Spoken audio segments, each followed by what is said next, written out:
Here are some ways that I stay safe traveling as a woman. So for social media, I do not post in real time. I don't post my stories in real time, and I do not add my location in real time.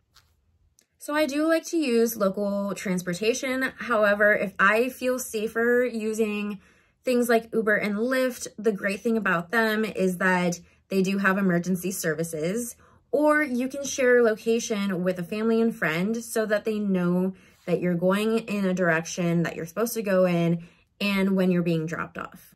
Speaking of sharing location, you can share your location in an iPhone with your family or friends so that they know where you are at all times. Again, just an extra sense of security.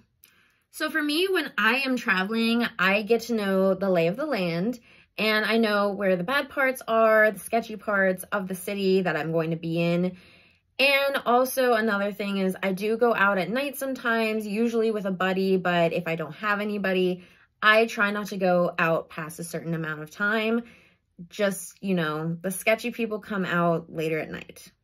So I hope my tips on how I travel help you in the future.